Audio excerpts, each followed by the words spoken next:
Hello and welcome to Useful Idiots. I'm Katie Halper.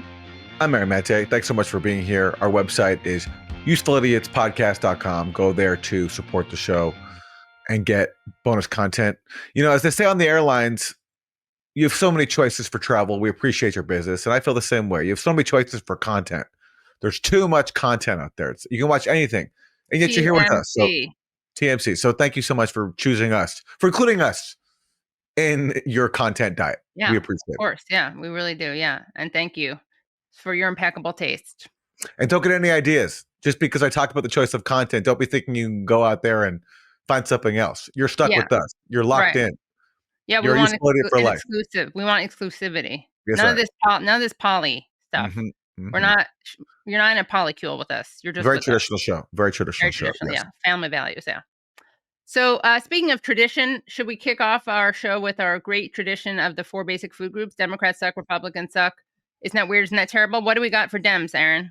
For Democrats suck, we're going to turn to Congressmember Jasmine Crockett. Now, to her credit, she's been out there, unlike some of these other passive Democrats, challenging the Trump administration and the DOGE agenda of just taking an axe to government jobs. And I applaud her for that.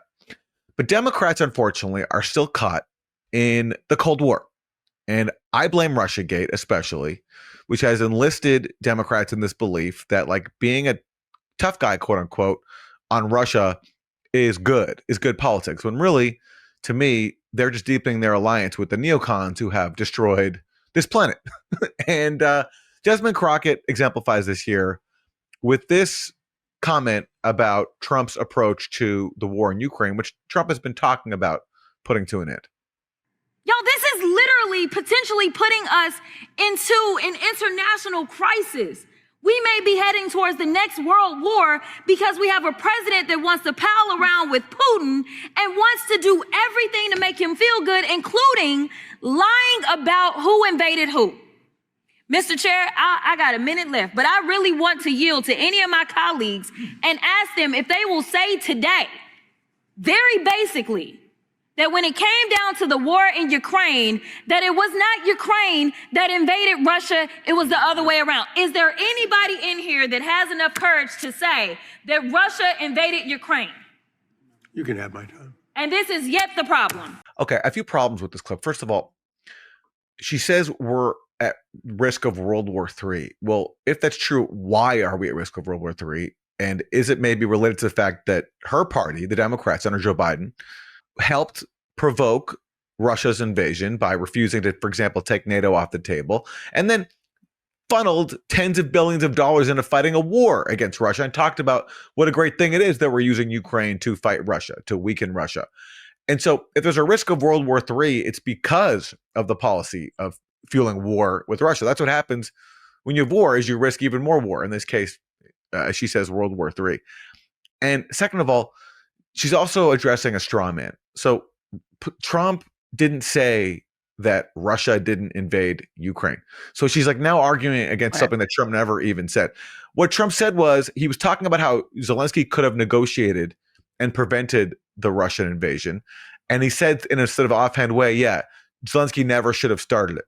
And that's been taken to mean that Trump was saying that Zelensky started the war and that, in fact, it was Ukraine that invaded Russia, not the other way around. When Trump never actually said that. He was just saying that Zelensky could have negotiated. And that critique applies, unfortunately, to Joe Biden as well, because Joe Biden refused to even discuss the issue of NATO, even though he's repeatedly said since that, yeah, he's not going to let Ukraine join NATO anyway. So that is the critique of Democrats. And unfortunately, Jasmine Crockett is doubling down. Isn't that ridiculous? Like when he said they started it, no one actually thinks he's saying that that Ukraine invaded Russia. Yeah, I know, but she's taking his words, twisting them, and now arguing against something he didn't actually say. It's just right, but it's so ridiculous. Like that now she sounds almost like Trumpianly dishonest because it absolutely makes no sense. Her claim makes no sense. Well, I certainly would never argue that Trump has a monopoly on dishonesty. Right. This is what Democrats, especially in the Russiagate era, have been doing, is just spreading outright disinformation, to use their favorite word. And Jasmine Crockett is not alone on this front. Bernie Sanders, even though he's not a Democrat, he caucuses with the Democrats and ran a few times for the Democratic nomination. Here he is also calling out Republicans for Trump's talk about peace with Russia. I do not want to hear one Republican come to the floor of the Senate and talk about freedom unless that senator has the guts to call out Trump for the lies that he is telling about Putin and the war in Ukraine.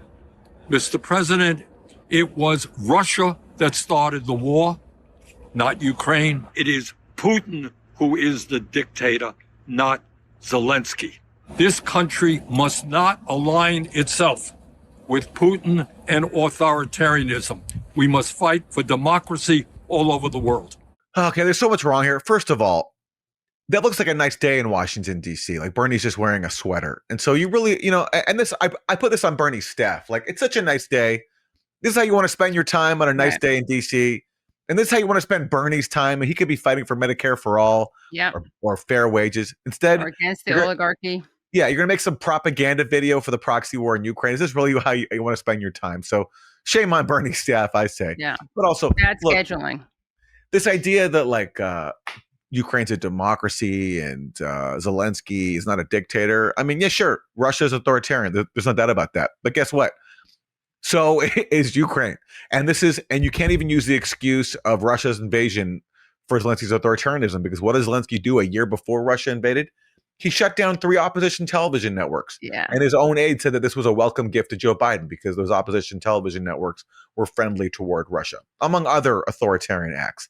So come on, Bernie, learn up on your history. And yes, again, Trump did not say that Ukraine started the war. He just said that Zelensky could have avoided Russia's invasion. That's what he was trying to say. And Bernie knows some of this background. He's talked before about the provocation of NATO expansion to Russia's border.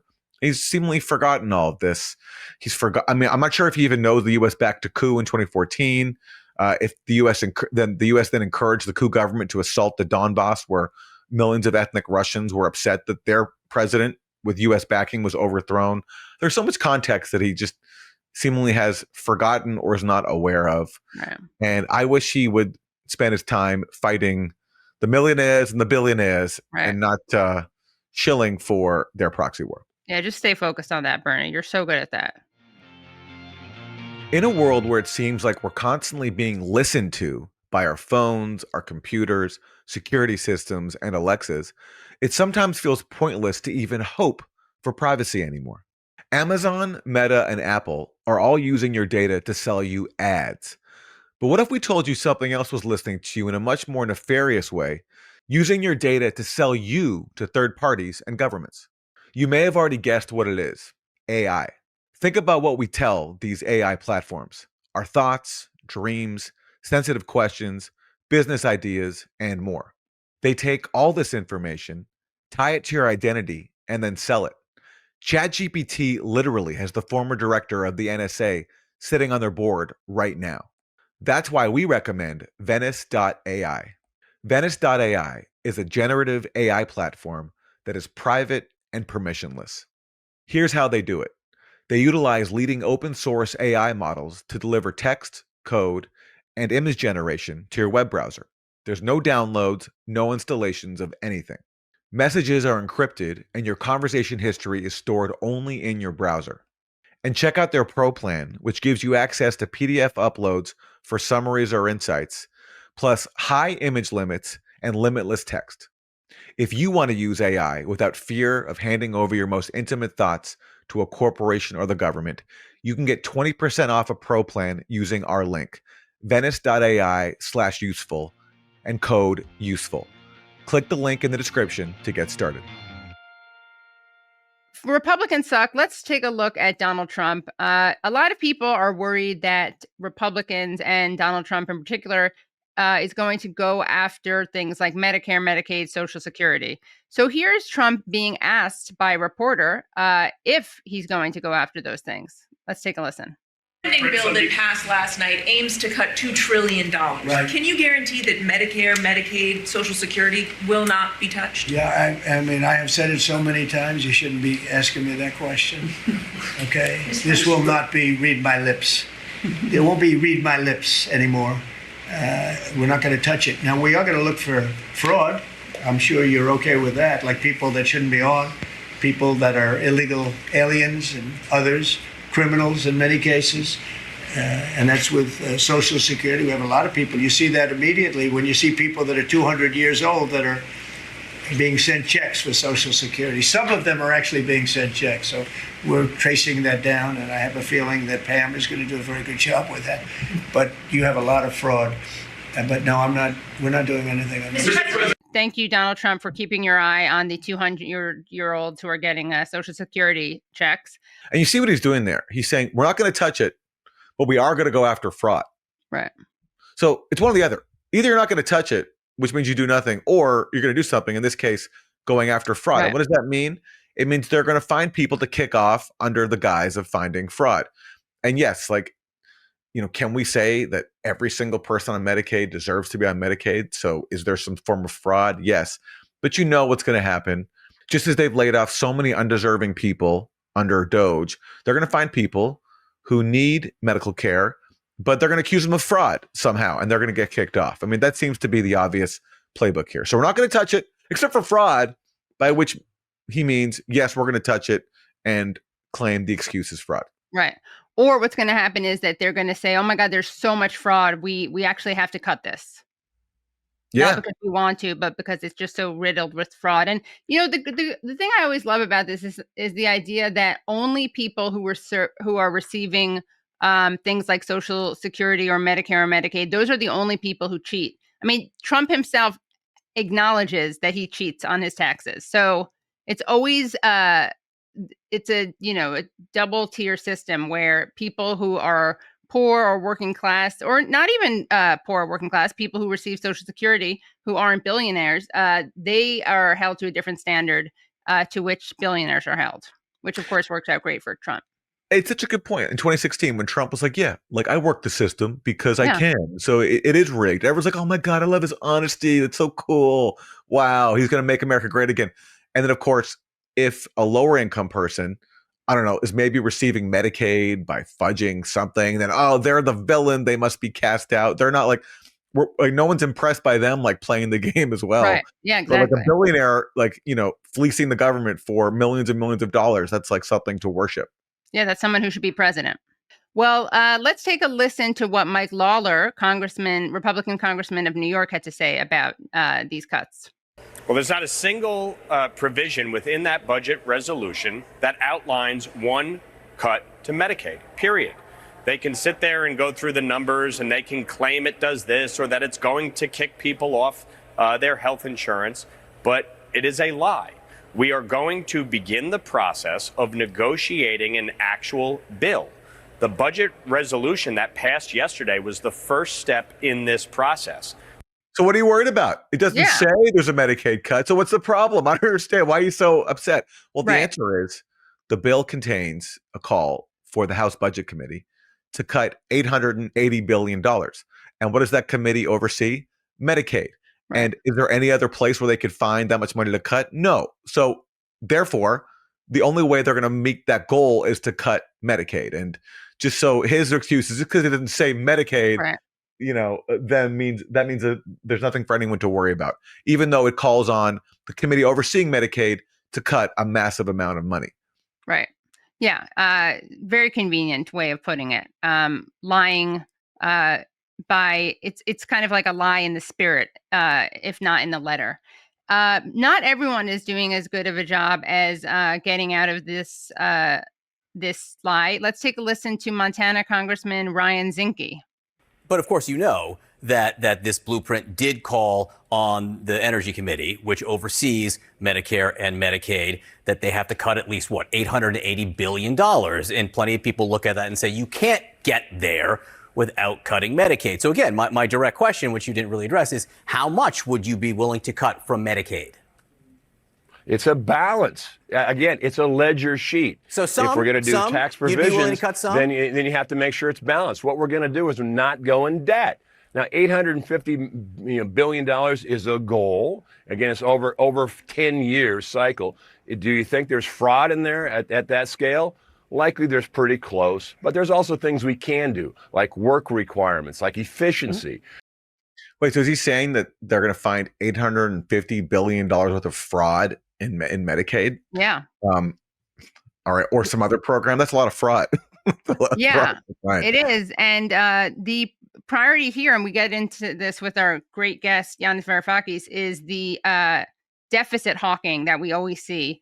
The one thing that they'll promise is that they won't get into debt, which is not a promise because Republicans are often in debt and run up the debt, even though they like to talk about how they don't. But yeah, this guy is not quite as good as lying, I don't think, as Lawler. He actually is kind of admitting to some of these things, or I guess maybe so that makes him more honest. I don't know if that makes him more honest or less honest. It's kind of a creative way. They're lying in different ways. They want to cover all their bases. But well, as then, he says, yeah. it's a balance. It's a It balance. is a balance. Yeah, that's very true. It is a balance. But Congressman Pat Fallon of Texas, he truly is a truth teller. Let's take a listen to what he had to say.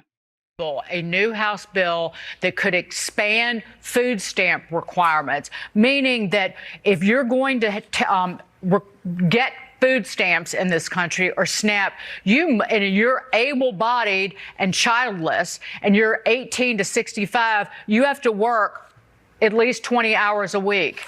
Why isn't this the law? Right. It should be the law. You know what? We have a message for those kind of folks. If you're able-bodied and you want to, milk the taxpayer, those days are over. Get off the couch. Stop eating the Cheetos.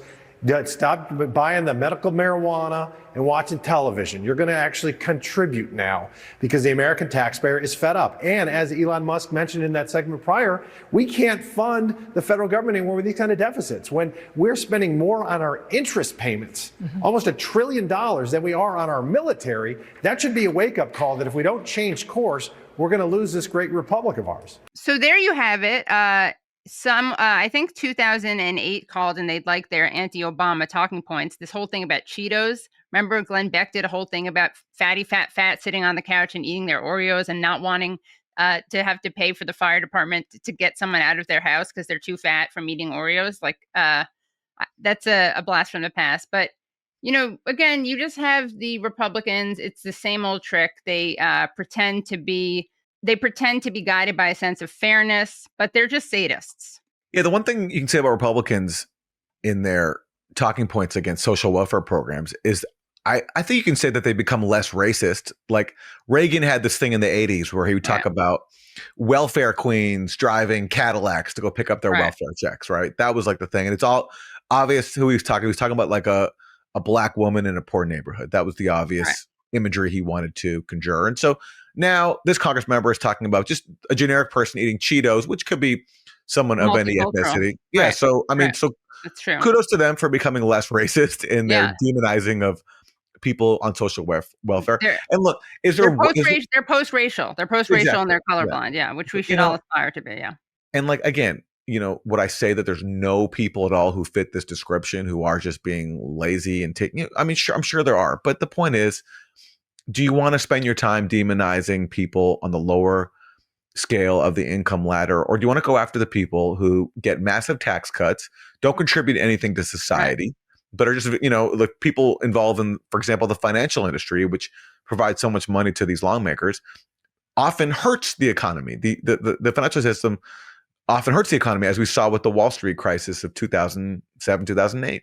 So it's just this demonizing of lower income people. It's old hat. It's tiresome. And it's not really, it doesn't bear the bulk of responsibility for why the country has fiscal issues. It's all the money spent on the military industrial complex and tax cuts for the wealthy, which these people will never touch because that's who funds their campaigns. Right. Yep, exactly. This winter has been freezing in New York, and I need some new clothes that'll keep me warm for dog walks and stylish for nights out.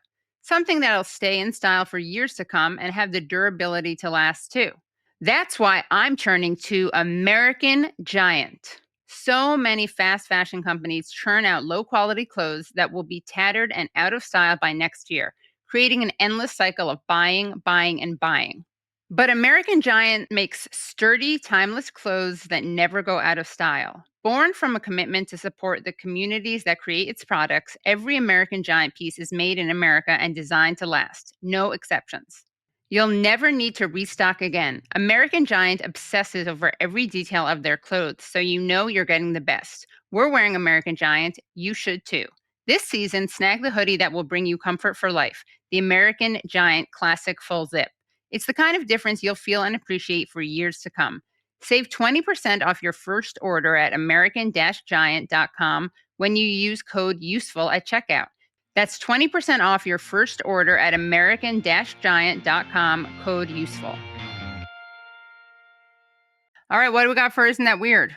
For Isn't That Weird, we have a book announcement from Jake Tapper, who we don't usually help promote. We're usually here to make fun of Jake Tapper, and actually that's what we're going to do, because Jake Tapper has announced a new book that he's co-written about the real story of the cover-up of Joe Biden's cognitive decline. And we'll hear from Jake making the announcement, and then we'll see why Jake is the weird person to be covering this story.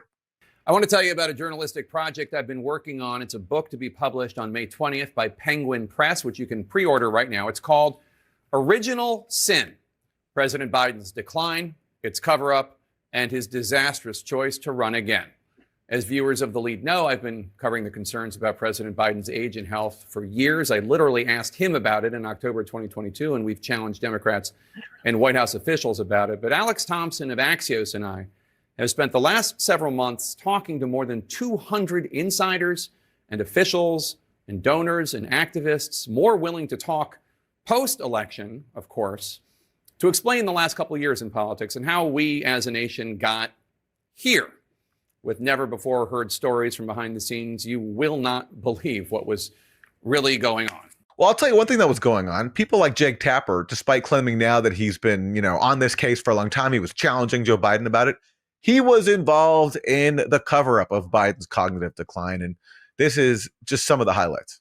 How do you think it makes little kids with stutters feel when they see you make a comment like that? It's very clearly a cognitive decline. Okay. That's what I'm referring to. It makes me uncomfortable. You have no. I can't. That's so amazing. It's so amazing to me that try and figure out an answer. A cognitive decline. President Biden embraces his stutter. So look how indignant Jake Tapper got there, speaking to Lara Trump. When she said cognitive decline, he got offended. He got mad.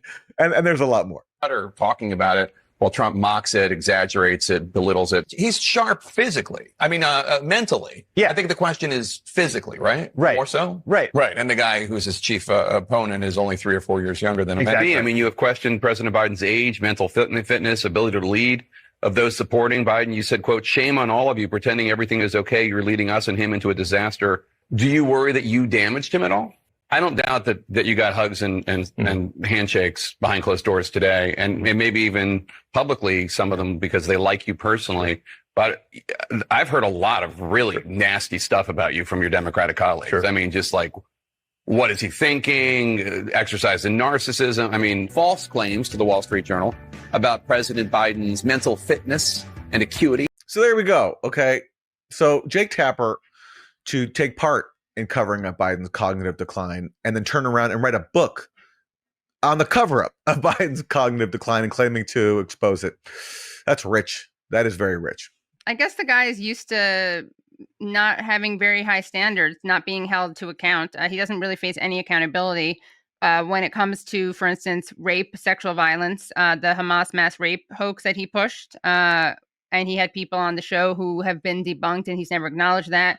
And he's never mentioned the documented rape of Palestinians committed by Israeli soldiers. So if ever one day we lived in a society that was decent and could therefore shun people who supported Israel's genocide in Gaza, I think Jake Tapper would be turning around and saying, "Coming soon, my book on the cover-up of Israel's mass murder in Gaza and how people lied about a Hamas command center under Al-Shifa Hospital," after, of course, Jake Tapper did exactly that. Right. I mean, I hope one day he has the opportunity for that kind of opportunism. That would be a wonderful thing if he felt shamed enough to actually try to show that he wasn't an accomplice in mass murder, just as he took part in the cover-up of Biden's cognitive decline. Well, for Isn't That Terrible, we have a terrible story exposed by Chris Rufo. Chris Rufo is a great anti-woke activist. One of these guys, I've been saying this a lot, that if you scratch an anti-woke person, you'll often find like extremist economic policy advocacy, very free market. This guy has worked for places like the Heritage Foundation and the Claremont Institute, which again are very right-wing kind of free market fundamentalists. But Rufo has discovered something. He was speaking to a whistleblower at the NSA, and let's take a look at what he exposed. Exclusive. NSA, DIA, and Navy intel officials blast libs of TikTok as a effing monster and argue that Ben Shapiro should be expelled from the tribe for constantly spouting hate speech. They also slur Italian Americans as quote unquote terrible people. All right, let's take a look at these damning screenshots. Here we have them talking about they're happy that Twitter suspended libs of TikTok. And by the way, libs of TikTok engages in a lot of harassment and doxing. Calls the founder such an effing monster. I'm embarrassed that she is a Jew. And then someone says, any Jew who says Judeo-Christian without any irony as much as Ben Shapiro does should be expelled from the tribe. Also a good point, because usually people who use Judeo-Christian terminology, that's often historically, I would say, been a, I guess now it's been welcomed by some Jewish Zionists, but it's often been a Christian Zionist term or a just Christian family values, Christian right type of term. And then someone says, I'm for expelling Ben too. And then, remember, Rufo warned about the anti-Italian slur? Someone writes, I'm Irish and Italian American, so I'm used to sharing an ethnicity with terrible people. Again, I'm Irish and Italian American, so I'm used to sharing an ethnicity with terrible people. Now, what's so terrible about this is it looks like Chris Rufo, who again has fashioned himself as an anti-woke warrior and someone who rejects identity politics, it looks like he himself may have fallen into the trap of identity politics, because Rufo himself is an Italian American. And I think that calling a self-deprecating joke a slur is a little triggered and a little snowflakey.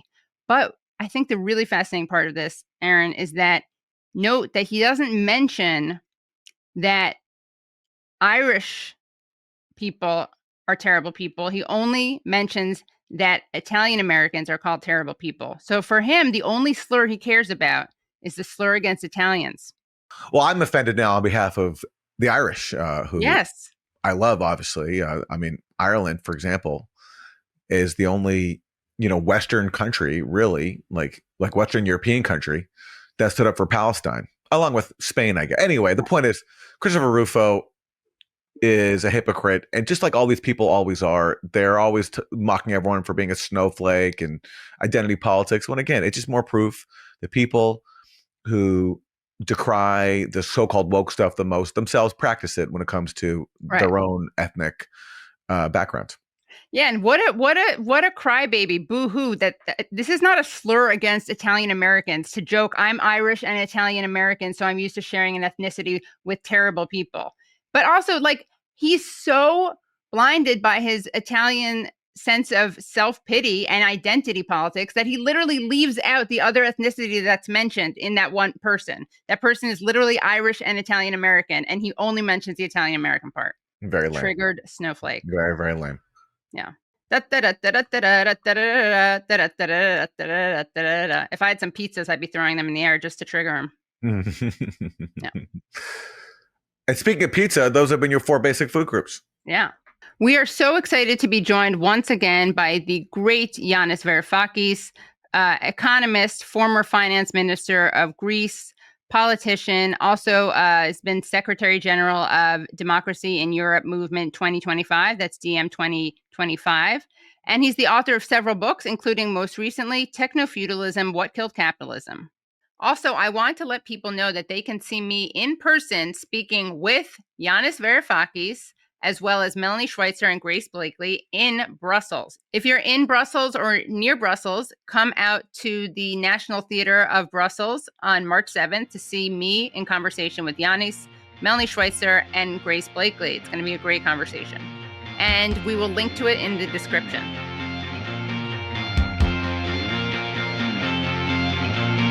Welcome, Yanis Varoufakis, back to Useful Idiots. I'm always glad to be back with Useful Idiots. Yes, although, of course, you aren't far from that. wanted to start off by asking you your thoughts on the election of Donald Trump, but also your thoughts on strategic voting and lesser evil voting, because I heard you recently talk about that on a very interesting conversation you had with DM 25. Well, the election of Donald Trump, this time around, just like the first time around, Donald Trump is the creation of the Democratic Party's spectacular, lamentable failures. The first time he was elected, it was entirely due to Barack Obama. Barack Obama betrayed every single promise or principle that he put forward in 2008, 2009. As we all know, he was elected on this tsunami of discontent due to the financial catastrophe of late 2008. And he promised to put the financial genie back in the bottle, make the bankers pay, look after the many, yes, we can, and all that claptrap. The first thing he does when he enters the White House is he appoints Larry Summers and Peter Geithner, the very same favorite sons of Wall Street, who had unleashed the Pandora's box vices all over the world and had done so much damage to the people of America and more generally on behalf of Wall Street to bail out Wall Street. It was inevitable that somebody like Trump, who looks at people in the eye and says, I feel your pain. I know what the bankers did. I know what the Democrats did. I know what the establishment did. They called you deplorables. They exploited you. They treated you like fodder. I'm going to make you great again. I'm going to make you proud again. Just vote for me, just because you know that even if you don't believe in me, the liberal establishment that wrecked your lives hates me. So if you want to annoy them, vote for me. That's Trump 1.0. And after the pandemic brought him down, and the very serious, awful handling of the pandemic and the COVID-19 crisis brought him down, Biden comes in.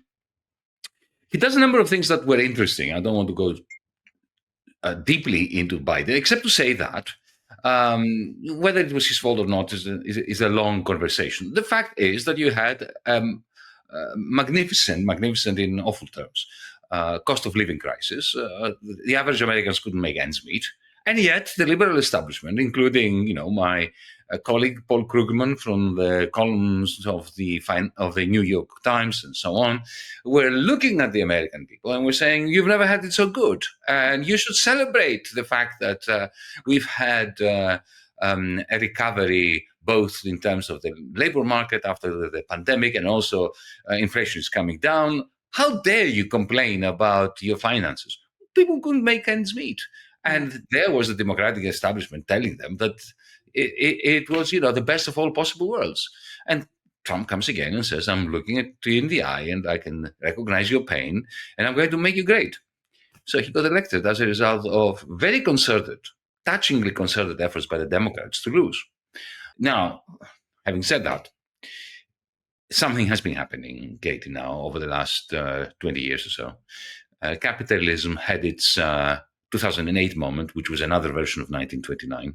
I always considered, while it was happening, that 2008 would be for capitalism that which 1991 was for Soviet communism. In other words, a death blow. And the fabric of Western societies has been dismantling, has been fragmenting, has been deconstructing ever since. And just like after 1929, when the left failed to put forward a package of ideas, of policies that persuaded, and when it did succeed in doing that, it was robbed in the same way that Bernie Sanders was robbed in 2016 by the Democratic Party, the NDC, how we were robbed when we were elected here in Greece in 2015. And, we had 62% of the people voting for us in the referendum of July 2015. And that same night, democracy was overturned. The people were overthrown by the so-called liberal democratic establishment. So exactly the same thing that happened in the mid-30s. The left either failed or was overthrown. Discontent was going haywire, and somebody harvested it, and that somebody was a fascist. The 1930s, today. And now look at what Trump is saying. He's saying, oh yeah, I can't really do anything about those rising egg prices. It's going to take me a long time. And of course, he has no serious policy proposals, and his latest budget, just passed by Republicans, looks like it's going to be cutting a lot of money from programs like Medicaid. What are your thoughts on Trump's governance so far? And if he was serious about actually lowering the costs for everyday people, what would he be doing? Well, it is true that it's very, once the genie of inflation is out of the bottle, it's very difficult to put it back in. I have to admit that. However, you are absolutely right in the substance of your question that Donald Trump is condemned to frustrate the expectations that he has cultivated in people's hearts and minds because he is an oligarch. And to put it differently, egg prices in the end won't matter if people get more money in their pockets, if they have better quality jobs. So it is impossible to reduce egg prices without having a massive deflation, a massive depression. But it would be possible to have investment in manufacturing, in good quality jobs, to have a New Deal, except that he's not pushing for one. He did talk about a New Deal, if you recall, in 2016, except that he didn't have the numbers in the House and in the Senate to effect it, or maybe he didn't even have the willpower. This time around, what he's promising the American people is that through his tariffs, he's going to force foreign capital to migrate to the United States and create the good manufacturing jobs that will provide people with the money to be able to afford the eggs. Now, there are two problems here that he's facing. The first one is that it's highly unlikely that even if his tariffs succeed in bringing some manufacturing back to the United States, which I think it's going to succeed to some extent, it won't be of a magnitude that is necessary to create sufficient jobs and sufficient incomes in order to ameliorate the cost of living crisis. That's the first problem. So the first problem is a technical one. Can his tariffs succeed in doing that which he wants them to do? I doubt it. But the second problem is even harsher, more difficult, greater, larger. And it is this: even if his tariffs work to eliminate the trade deficit and stop America from being a deficit country, well, think of the immediate repercussion of that. The moment, let's say, science fiction, his tariffs eliminate the trade deficit of the United States. You have an increase in manufacturing, you have better jobs for blue-collar workers in America. This is the perfect scenario from Trump's perspective. And yet it is utterly catastrophic for him personally. Because if that happens, and the trade deficit is eliminated, don't forget that the trade deficit of the United States is what gives loads of money to German, Japanese, and Chinese capitalists. And that money is dollars, of course. And what do the German, Japanese, and Chinese capitalists do with the dollars that they get now as a result of the American trade deficit? They send it to Wall Street. And what does Wall Street do with that? They buy American debt, so effectively they fund the American government. And the most important thing they do with it is they buy real estate. So if he succeeds in bringing back manufacturing jobs to the United States, he will have dealt a major blow against realtors and financiers, his tribe. So he's damned if he succeeds, and he's damned if he doesn't succeed. Because he effectively will have, assuming that his policies with tariffs work, he will have to choose whom to betray. The working class that elected him, or the financiers that are realtors that are in Mar-a-Lago smooching with him. I think my guess is really very clear, and I don't even need to articulate it. Spoiler alert. When Republicans make their argument for cutting government spending, the conventional line from them is that, well, this is the fault of Biden, who spent all this money from federal coffers that raised interest rates, which then caused inflation. Is that a fair critique of government spending, that it causes inflation that the U.S. is dealing with now? Well, it flies in the face of reality.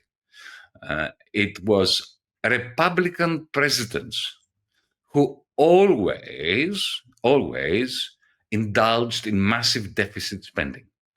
And some of us, not you folks, some of us, I mean myself, I'm old enough to remember how it was Ronald Reagan, through unfunded tax cuts, ballooned the deficit of the federal government, ballooned the national debt, And it is indeed interesting that while you have the Republican Party that waxes lyrical about fiscal prudence and fiscal discipline, it is the Democrats who are the more austere party.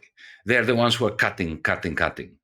And I have to say that this endears me to the Republicans, because this deficit phobia of the Republicans, which is only at the ideological level, not in practice, but it is the true practice of the Democrats. This deficit phobia would be the death of the United States. Look at Germany. Why is Germany dying? Because Germany is now deindustrializing. Germany has entered a long-term secular decline, which I think is sadly irreversible.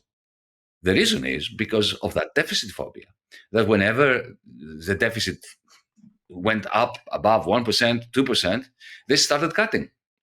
The only reason why the United States economy remains dynamic and hegemonic is because since the days of Richard Nixon, to go even further back into history compared to Reagan, why did Richard Nixon blow up the Bretton Woods system?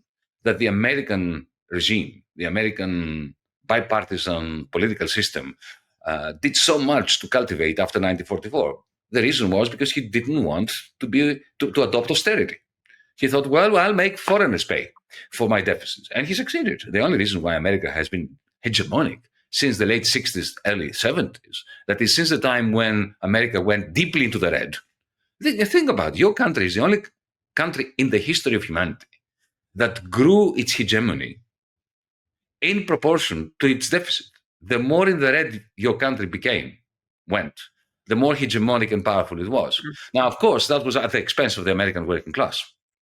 And interestingly, Trump is the only president I've heard since LBJ, perhaps, who actually acknowledges that. And that's what that's why he has this narrative that I want a new international monetary order, whereby the American deficit is no longer weighing heavily upon the shoulders of the weaker Americans. Except that when it comes to the crunch, and now I'm going back to the rhetorical question I asked earlier, when it will come to the crunch and he will have to choose between who is going to benefit and who is going to lose, his realtor mates and his financier mates, or the working class. We know. There's a lot of fear-mongering about the deficit. But can you explain whether or not that actually has an impact? I mean, Democrats, you say, are constantly acting because of the deficit. Republicans rhetorically claim to be acting because of the deficit. But what impact does that actually have? It depends on what you do with the deficit. It depends on what you're spending your money on. And it depends on what cuts you make. So I wouldn't have a problem if the American president, any American president, cut the military budget by 50%. That would be a great contribution to humanity, not only to the United States. It's money that, when it's spent the way it is spent, it's costing lives and creating international tensions, and it's pushing humanity closer to nuclear Armageddon. So I'm all for austerity when it comes to the military budget. But when it comes to cutting Medicare, Medicaid, food stamps, and so on, effectively you are creating the circumstances for the impoverishment of really poor people who are already very poor. And essentially you're creating more tensions in your society. And the result is going to be nothing good. It will simply, as a left-winger I'm saying this, it won't even make the left more relevant. If anything, it will make the fascists more relevant. It will be the MAGA crowd that will maybe reject Trump and go for somebody who is more Trumpian than Trump. So, look, again, it depends on what you're spending your money on. I mean, Roosevelt saved America from fascism in 1933 by putting the financial genie in its bottle, by effectively making the bankers his enemy, putting him in an iron cage, as he should have done, and simultaneously spending a lot of money, deficit spending, on public works, on education, on culture, and therefore the United States did not follow Europe down the road to fascism. Reagan created a huge deficit, and it simply made America a nastier place because it was a deficit that was due to unfunded tax cuts for the uber rich. That created more inequality in the United States. You had massive reductions in public education. You had a massive increase in student fees and student debt, young people's debt, and that made America a worse place in the end. Once the first Keynesian boost and the Morning in America illusion was exploded. But I guess my point is also, what is wrong with having a deficit? There's nothing wrong with having a deficit. You have to have it. If you've got to be particularly, look, if you're a major power, okay, and your currency is being used by others, then you have to have a deficit. Right. If you don't have a deficit, then it's a simple truth of geometry. Let me put it very simply. If you're going to keep the German factories and the Italian factories and the French factories and the Japanese factories going, you've got to keep buying their stuff, right? Which means that either you are going to have to provide them with the investment funding in order to be productive, which is what the United States did in the 1950s when it did have surpluses. Or if you have lost your surpluses, you have to provide them with dollars, which means that you are going to have to be in deficit. Okay. Alternatively, we could have a multipolar world in which we create a new global currency, like John Maynard Keynes proposed in 1944 at the Bretton Woods Conference, which was a very democratic, beautiful idea, which of course the United States rejected because they didn't want a democratic world. They wanted a world that was ruled by the United States. So if you want to rule if you want to rule the world as the U.S. hegemon, to contest the logicality of deficits is simply not to understand how capitalism works. Right, and that's, I feel like this get out of jail free card for both parties basically is they pretend that having a deficit is a nightmare, is a disaster, and no one actually ever sits back and says, well, is it a disaster? Because it's very few people study this stuff. So look, the only constraint a government has when it comes to deficit spending is inflation. But to think that the deficit causes inflation necessarily is simply to be either fooling people that you're talking to or to be fooling yourself.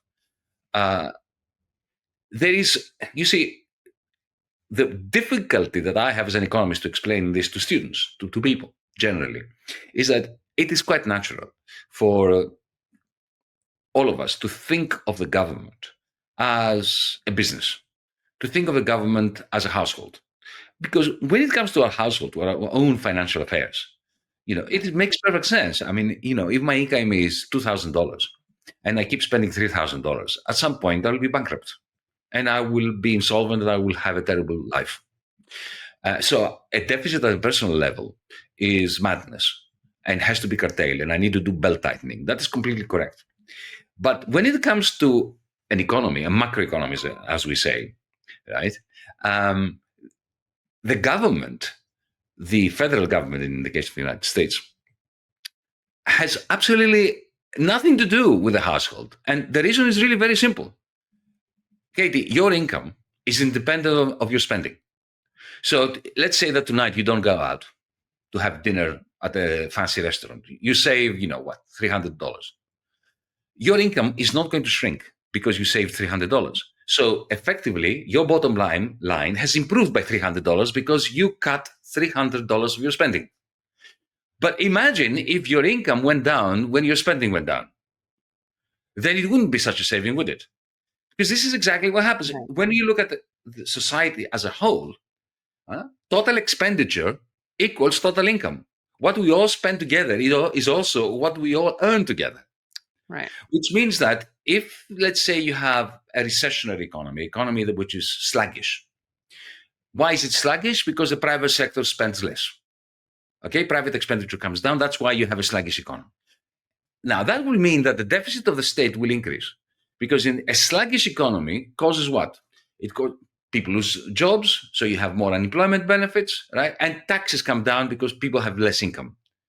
So the deficit a government that panics, like the Democrats do in practice when they are in power. They may not have this ideology, but they do it in practice. And they say, oh, we have to tighten our belt, which is what the German government always does. What happens is you have a period when, because of the sluggish economy, private expenditure is shrinking, and the government comes and starts shrinking public expenditure. What is the sum of the public and the private expenditures? Total income. So essentially, by introducing austerity, by introducing spending cuts, the government is accelerating the reduction in national income, which is like, in the end, it starts looking like a stupid cat chasing its own tail down a spiral to the bottom of a barrel. That's why it's completely madness to fret about deficits, and especially if you print the currency of the world, the United States dollar, start worrying about the quality of life in the United States, of people not going bankrupt because they got sick, not going bankrupt the moment they graduated from college, of having holidays, paid holidays, so they can refresh themselves and look after their elderly. Now, that would make for a better world, and in the end would look after the deficit as well. It's so interesting that you brought up the contrast between how personal finances works and government spending works, because Republicans will constantly use that to try to explain austerity. They'll be like, well, when you run your own pocketbook or in your own household expenses, you don't let yourself pay for things without having the money for it. So they do they distort reality in a way that is very hard for people to understand. Katie, they are lying through their teeth. They know this rubbish. They know that the government never has to repay its debt. Unlike you and me, we have to repay our debt. Right. Otherwise, either we'll end up in prison or without a home, without a car, or we will have to pass it on to our kids. No, government never repays its debt. Let me give you a simple example. A few months ago, the UK government, the British government, it chose to repay, didn't even have to, a debt that was issued in 1721. In 1721, during the South Atlantic, the South Seas financial catastrophe of 1781. So, all government needs to do is to roll over its debt. As long as the growth rate of the economy is greater than the rate of interest, which is the rate at which it has to repay its debt, there's no problem. So the question is, what are we spending our money on? And the Republicans are notorious for being exceptionally liberal when it comes to handing money to themselves, to their friends, to their brothers and sisters in the financial and real estate community. They have no problem doing that. But they look at a single cent, nickel, dime being spent on a poor person, and they scream blue murder. Why? Because they are class warriors. They're in the business of conducting a vicious class war against the little people. That is, unfortunately, the Democrats have been even more efficient class warriors than the Republicans. And this is why the American public rejected both and went for Trump, who is neither a Republican nor a Democrat. Maybe he runs under the Republican flag, but we know that the Republican establishment hates him even more than they hate Biden. He's the new version of Mussolini in Italy. So what do you make of what Elon Musk is doing now at Trump's behest? Recently, he appeared at a conservative conference with a chainsaw and just bragged about how he's just slashing jobs in mass numbers. And a lot of people are losing their jobs. People who work in forestries, who work in all different kinds of departments. Is this what you expected from Trump? And what do you make of it so far? Look, I want to be nuanced in my answer. There is no doubt there is a lot of corruption in liberal establishment states like the United States, like France, Germany, my country.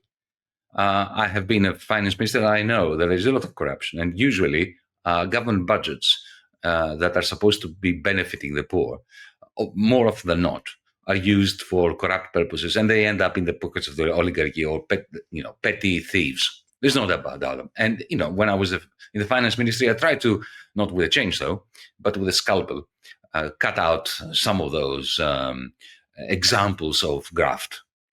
But in the case of Elon Musk, here I think that any attempt to understand what he's doing from an economic point of view, from a high political theory point of view, is futile. What I see is a man on a frenzy of power. He's drunk in power at the moment. Trump has given him the go-ahead. I think Trump is using him. I think Trump is even exploiting Elon Musk. I don't see that relationship lasting for very long. But for the time being, the chainsaw, which of course he took from that other fascist ruling Argentina, President Milei of Argentina, it wasn't even original, the chainsaw, and it was even gifted to him by Milei. It simply represents this, great macho manosphere-centric, patriarchal drive in Elon Musk to prove that he's the big man. Of course, he's also a very serious player in the world of what I call cloud capital, of technofeudalism. He's the technofeudal lord, but not more so than Jeff Bezos or Mark Zuckerberg or Microsoft or Google, right? He simply is more flamboyant. The interesting question is what exactly does he want for his own empire? Because you can see that he's accepting massive financial losses at a personal level. So Tesla has halved its sales in Germany, in Norway, in Britain, even in the United States, because he has identified himself with fascists all over the European continent. He knows that. He's not a silly man. He understands that his company is suffering as a result of his political exuberance. At the same time, it is interesting, is it not, that one of the first things that Trump did in the United States was to cut the subsidies for electric vehicles. That damaged Tesla significantly. So, given that I never assume that my opponent is an idiot, I look very carefully. I put under the microscope what his real ulterior motive is. Now, it is clear to me that, on the one hand, it is preposterous, is it not? It's utterly scandalous that a man who has so many fingers in so many pies and is an active player, so many markets, like, for instance, SpaceX or the car industry, he has the power to decide where federal money goes, like NASA money. He's effectively going to be awarding himself more and more contracts to go to the moon, to go to Mars, to go to Alpha Centauri. I don't know what he wants to do. So there is this. But there is also, and that I think is the most important thing that he's focusing on, is deregulation of the whole segment of insurance and regulatory measures for autonomous vehicles. Because the moment Tesla is given the go-ahead by the government that he controls to a very large extent now, to sell his cars as autonomously driven, effectively to allow you to read a newspaper while your Tesla is driving you around, I think that that will double the share price of Tesla. I wanted to ask you, Yanis, about what technofeudalism means and how it relates to people like Bezos and Musk, but also in the context of an announcement made by Jeff Bezos, where he says, "I shared this note with the Washington Post team this morning. I'm writing to let you know about a change coming to our opinion pages. We are going to be writing every day in support and defense of two pillars, personal liberties and free markets. We'll cover other topics too, of course, but viewpoints opposing those pillars will be left to be published by others." Jeff Bezos is not the first oligarch who bought a newspaper in order to spread propaganda that is conducive to his own oligarchic interests. Henry Ford did that before him. Various oligarchs have done that. But he's the first oligarch, the first capitalist, to own a form of capital which makes free markets not only impossible, but absolutely extinct. It is interesting that he's giving the directive to his subordinates in the Washington Post. I have to say that, to his great credit, his editor resigned. Thank goodness for that. There are some people who hold some basic ethical standards. Close the bracket. He gave them the instruction to wax lyrical about free markets. Well, Amazon.com is the exact opposite of a free market. Firstly, it's not free. Okay, in the sense that it is a complete monopoly. But secondly, it's not even a monopoly, because a monopoly is a market, a monopolistic market. So if I have cornered the salt market, I'm the only seller of salt, then I'm a monopolist. But there's still a market. There are all of you folks. You can talk to one another. You can boycott me, right? The moment you enter Amazon.com, you've exited the market. There are thousands of sellers, millions and millions of buyers. But it's not a market. In a marketplace, Katie, you and I can go down a farmer's market or go into a shopping mall, right? And we look at different commodities that are being sold, shop windows, and so on, and we can have a little discussion. Now, if you and I enter Amazon.com, you from your tablet, me from my laptop, we cannot talk to one another. We cannot see each other. I can never communicate with you or with any of the sellers.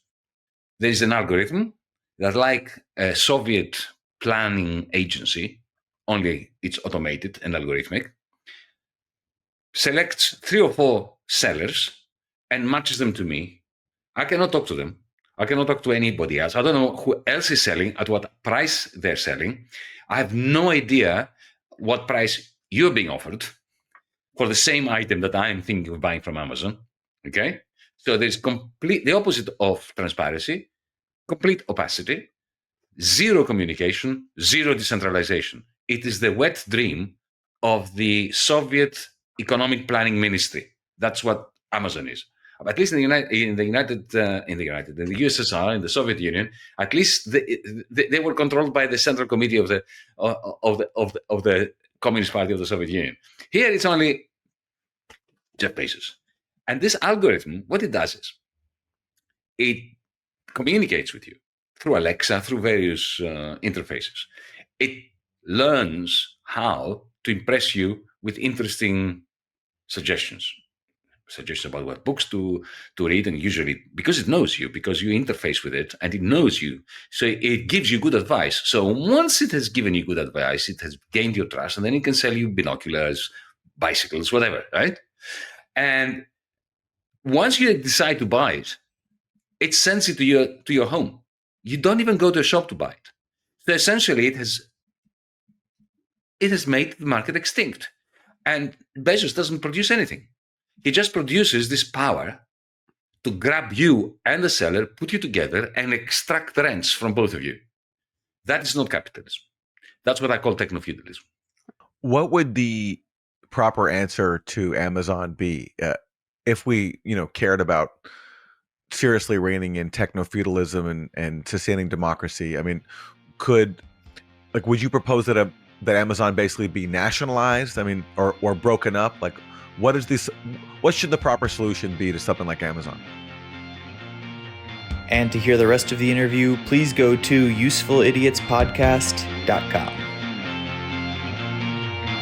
Well, thanks very much again to Yanis Varoufakis. Always great to talk to him. I want to address people who might be saying, hey, Aaron, why didn't you challenge Yanis more when he was talking about Russia and saying some things that you might not have agreed with? And, I don't agree quite with his rendering of, the nature of Russia, the nature of the conflict. Personally, anyway, I don't want to get into it because he's not here to defend himself. But, sometimes you just got to let someone air their opinion. And especially given how much I appreciate Yanis's work on so many issues, we don't need to always debate every single nuance of the Ukraine-Russia war. And so that was the call I made today. Well, and if you want to see that part that Aaron is speaking about, and also you want to hear Yanis's thoughts on his comrade Bernie Sanders and why he thinks Bernie Sanders is speaking in a way that I think all three of us would disagree with, Aaron, Mate, Absolutely. Katie Halper, and Yanis Varoufakis. Yes. You can do that at usefulidiotspodcast.com. That's right. Go there to support the show, get bonus content, including the extended version of this interview. Thanks so much for joining us. We'll see you next time. Bye, everyone. Thanks so much for listening to and watching Useful Idiots. For extended episodes, bonus content, and our weekly Thursday Throwdown episode, please subscribe at usefulidiotspodcast.com. Support the show for free by subscribing on YouTube, Rumble, and wherever you get your podcasts. And if you like the podcast, don't forget to rate and review. You can also follow us on Twitter at UsefulIdiotPod. Thanks for supporting independent media. We'll see you next time.